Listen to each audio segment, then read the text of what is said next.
Hi, I get asked all the time about protein bars. So I've come up with four pros and four cons to what I believe protein bars have. So here goes. Number one, I think they're convenient. So you can pop them in your handbag, pop them in your sports bag, and they're easy peasy. Brilliant. Secondly, they're a perfect pre or post workout snack.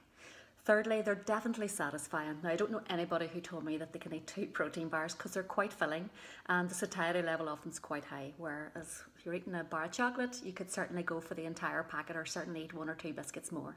Number four, a lot of people are deficient in protein, so it's a really handy way to get that protein in. Most people, most of the clients I deal with and most people who come on my programs might merely have a piece of chicken or ham in a sandwich at lunchtime, and then they might have a piece of meat with their dinner in the evening, and that's not nearly enough to basically to fulfill the requirements of a balanced diet. So you're getting that protein bar in with about 20 grams of protein, so we're plugging a hole there immediately. Now, unfortunately, there are cons with the protein bars as well, and I have many clients who come through my program who heavily depend on them and just merely use it as a replacement for chocolate. Now, first and foremost, what I would say is always prioritize real food first. So always prioritize real protein. So fish, meat, chicken, eggs, real food, real vitamins, real minerals.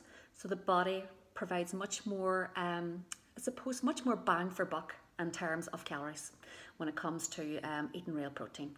Secondly, what I would say is that because they're sitting on a shelf and they are made in a factory, they are absolutely rammed with sweeteners and chemicals. Number one, to preserve the shelf life, to preserve the longevity of the product so they can sit on the shelves for longer. And they come with a lot of sugar alcohols and a lot of sweeteners that can be really detrimental to people's guts. Now, I remember there's a few of the protein bars that I taste that I just can't have. They just upset my guts so much.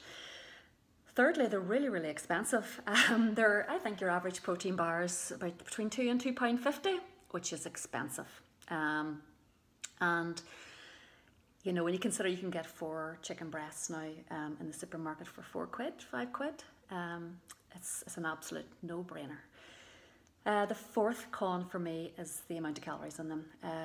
Sometimes particularly, it depends what your goals are also, but if you're on a fat loss goal, a lot of my clients are on fat loss goals and they fail to realise that with the protein bar also comes calories. People tend to think now they have this idea that because they're eating protein bars, it's conducive to their fat loss goals, when in fact sometimes if you're overeating them and over dependent on them, it can be actually detrimental. Now remember, like here's an example, we have a fulfilled protein bar here. I think it's 205 calories. Kit Kat Chunky has 207 calories. So, you know, if you really, really want a bar of chocolate and you think you're being really healthy eating this, you know, use your common sense. It's all down to the calories, particularly if fat loss is your goal. It's all to do with calories, whether those calories are coming from a protein bar or a chocolate bar. They're identical pretty much, bar 2 calories. Now, albeit with your protein calories, you're getting an increased level of satiety there. You know, your blood glucose levels won't go through the roof, but you're also getting chemicals with this also. So bear that in mind. My personal viewpoint on it is, it's like everything, you know, everything in moderation, use your common sense.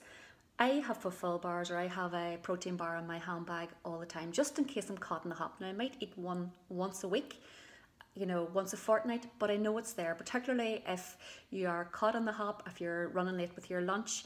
You know, life isn't perfect, you can't prep all the time, so they are convenient snacks. I would, you know, I could not deny that. Always prioritize real food where you can. If you find you're getting really, really hungry, well then make sure that you prioritize protein with every meal. And if you need to eat a little bit more protein, eat it in terms of real food. And remember your goals as well. If your goals are fat loss, always bear in mind about the calories. You know, even though you might be eating super clean and eating loads of proteins and healthy fats and loads of good quality carbohydrates, it's all down to do with the calories. So, you know, watch that you don't overconsume and don't, you know, create a dependence on it. So if you are craving sugar, and they're really handy because if you're a fancy wee cup of tea, they're fantastic with a wee cuppa, but use it merely as a transition as opposed to a crutch when you are transitioning from eating a highly processed, maybe a high sugar diet, onto something like protein bars. So that's my top tips.